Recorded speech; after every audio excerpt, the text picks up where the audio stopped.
Hello and welcome to the Fishing Guide Podcast. I'm your host, Brad Wiegmann, and we are in the Crappie Compound. That's right, Crappie Compound. What's it about? Les Smith is here with us. He is the owner of Crappie Compound, and I hope to get out. I don't know if once you're here you get stuck or you can't leave like Hotel California. Well, we always keep the light on for all our friends, so right. You're welcome to come, leave anytime you want, so it makes it pretty easy. Tell us a little bit about what you have here. Why did you start this? What's the theme behind this? Brad, we've a lot of these guys, which you see out here this weekend, we're having this grizzly getaway weekend, and a lot of these guys are just great buddies of mine. We've got some wonderful friends that we've met through the fishing world, and this was my hunting and fishing lodge for years.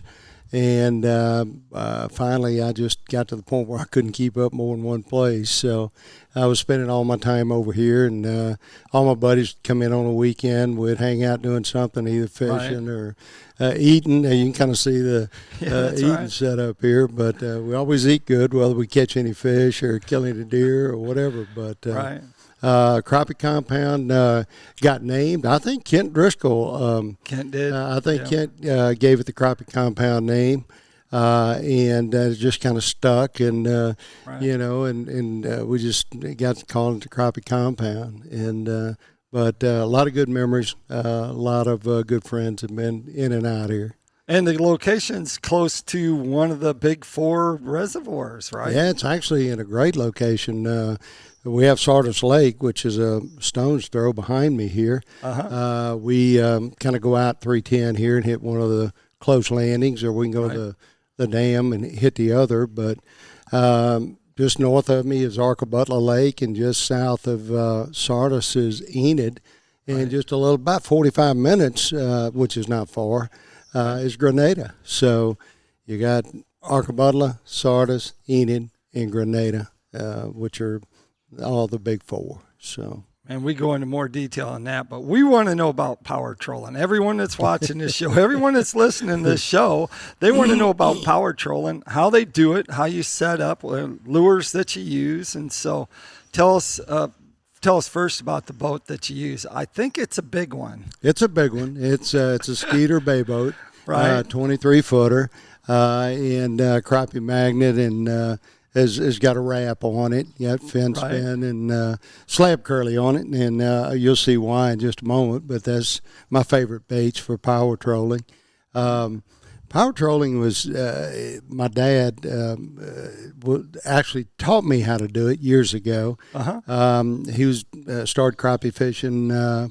Oh my gosh, he passed away at 88 about 2 years ago, and actually be 3 years in October. This coming October. But my dad, mom fished a lot of the Crappie USA and tournaments and stuff all over the country, and that's been 40 years ago. And but anyway, it was a style of fishing that he taught me back then. He it was kind of interesting to see his setup today and see what it's evolved into today. It started with B&M. My dad was good friends with Buck Simmons at B&M. He started out with some cane poles, 20 foot long. He kind of cut the ends off. He put his own homemade ties, eyelets on it. And he was using back then, started out with a 12-ounce weight. So he had a 12-ounce weight. When I learned how to do it, he had a bell weight on the bottom. And he had, and back then there was no limit on the number of setups that you could put on a pole. Today it's 2 on our lakes, so you can't have more than 2, but he had 5. They were 2 foot apart. And so he was fishing a 10-foot fish column.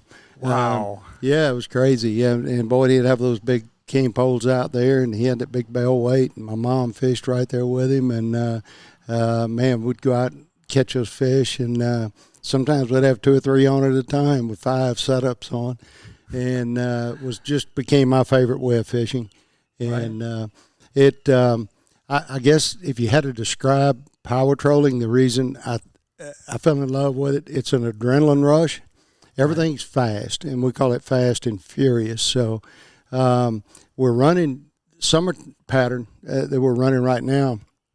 It's all about reaction strikes. So those fish, like you heard some of the guys talking about today, they were casting he said, man, they'll come from anywhere to go hit that bait. So if you kind of think about it, they're in a summer feeding pattern, and it's all about reaction. You get something near them, and they're going to take off and hit it. Right. So we're covering a lot of water, covering a lot of ground. The fish have kind of moved out into their summer patterns. How fast are you moving? We're running 1.7 right now. Okay. And we're using the B&M Power Troller. It was a pole designed. B&M got a wonderful power trolling pole. Right. It's designed for the heavyweights, designed to handle that. How long? I'm using 18-footers. Okay. And what's amazing is over the years, and I think Live Scope has kind of taught us that the further out you get from a fish, the better chance you got of catching it. Right. And if you hear Live Scopers talk, back when Live Scope came out, that 20-foot mark is kind of the magic number. Right. If you get a fish within 20 foot, you better get ready to catch him, or you're going to spook him or do something. So, it kind of made me think, well, the longer the poles, the better off you're going to be. To get out away from the boat. So when you sat there on my big 23-foot bay boat and you got an 18-foot poles, you got a pretty good span. And, how many poles in the front? well, we can run 4 per person on our lake, so we have 8. 8 in the front. And if I have people, which I do a lot of times, the other day you may have saw the video where we had a 40-boat limit. Right. About 9:30, I was doing my watch and we did a video on it.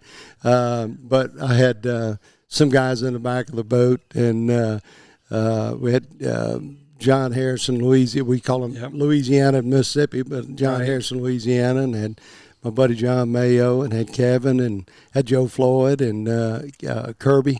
Yeah. We were all in there, and we had 9, like I said, 9, no, Joel Harris was in there. Yeah. So we had a boat full of folks. But we Did you have to set any of those guys in timeout? Like, hey, okay, Kirby, you're in timeout, and then let everyone else fish. Here's the thing. There's so much action because you got to imagine to catch 40 fish by 9:30. I mean, it's a pole in the boat at all times, 2 or 3 poles. Right. So you had them going on the front, and then we had let's see, we had 2 20-foot drops on the side. We had an 18-foot drop on the side, and we had a long line out the back. Wow. So we were going down there, we were going down the lake, and it's kind of crazy to see all that setup on there. But you're going to have to see, I think somebody's going to post where Joe Floyd had gotten tired, so he was laying down on the back deck, and he took his big toe and he wrapped the line off of one of those poles around his big toe. And he said he was sitting there and he could feel the wobble. And so woke him up and he grabbed the pole, grabbed the fish. But just having fun, man, just getting out there. And it's fast, it's furious, it's an adrenaline rush. There's so many things you can say about it because it's just fast action. And so show us what you're using for lures and tell us about your setup then. All right. With the 18-foot power trollers, I'm basically, I run a 5-foot leader setup. Now, I run my weight on top. And it's funny how I learned how to power troll with weight on bottom. Right. But over the years, I moved it from bottom. I tried the Captain Coleman rig, and then I ended up running it on top. And I'll tell everybody the reason why. If I got a 5-foot leader down there and I have 2 setups on it and I'm running the fin spins, so basically I'm going to do one or 2 things. I'm either running a straight fin spin, and I'm putting a curly tail on it. So this is one of my favorites here. So that's a fin spin. That's a curly tail. So lots of times that's basically all they want. The fish are going to tell you what they want. Right. But this time of year, some of my favorite stuff is this. This is called Pro Series. Right. So in other words, this has got some tinsel on it, some flash, and what we do is we in turn take that. Some mylar.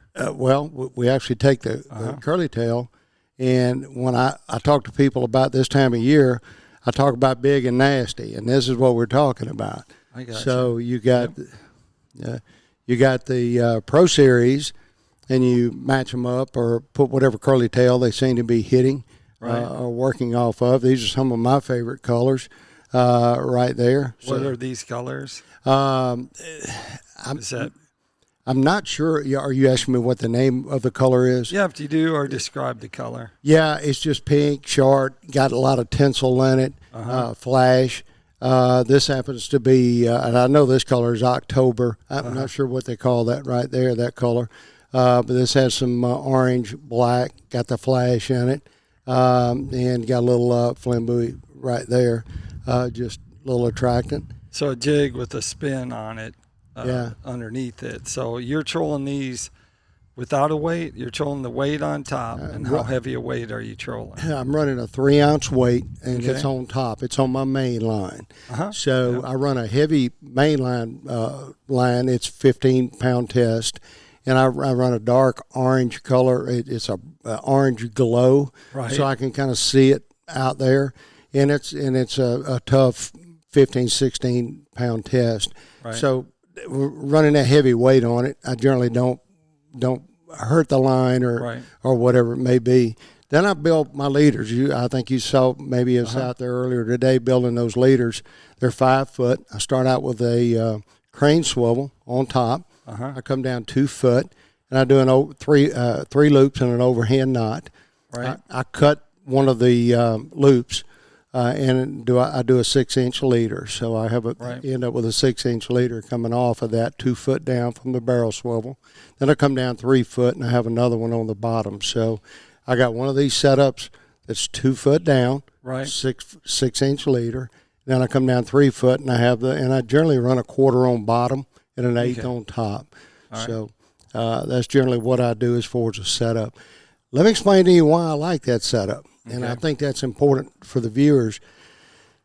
And what I use is an egg weight. So when a fish hits one of these setups on the bottom, that egg weight runs up that main line. He doesn't really feel the resistance. Now, if you put the weight on the bottom and a fish hits it, he's going to feel that resistance. And you're going to get what I call drive-bys, we call them.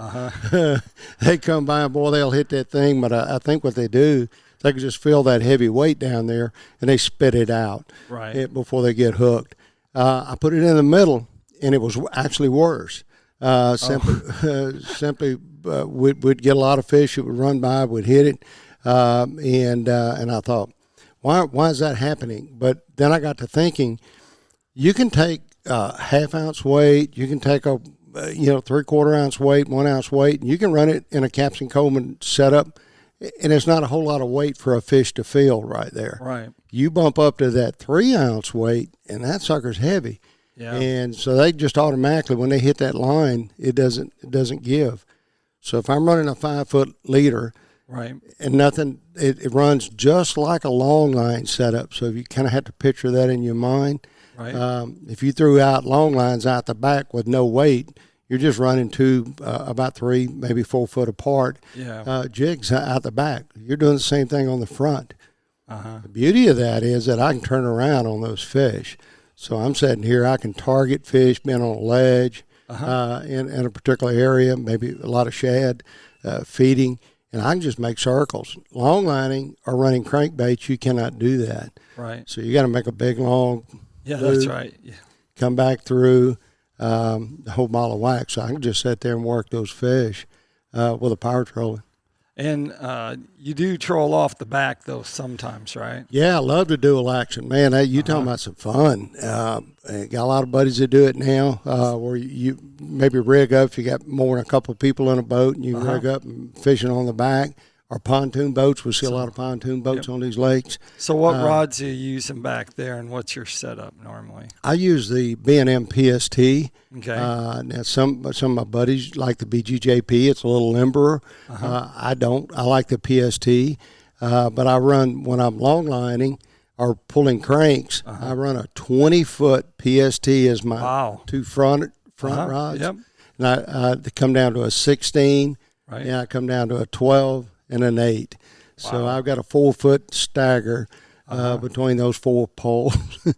And what's really cool, and I'll give everybody a little secret, that pulls crankbaits. And by the way, I love PICO, so I love those PICO cranks back there. And but I go above that PICO lure or bandit, whatever I'm using, and I go 3 foot above it and tie one of these on. Yeah. Are you using a swivel when you tie them on? Yes. Yeah. Okay. I have a little. It's got a little crane swivel on it, and got a little quick snap. And so they know the lure that's out there, with the jig head, it's shorter than what the crankbait is. So it actually, whether it looks like the crankbait's chasing your jig, or they want a smaller profile than what your crankbait is.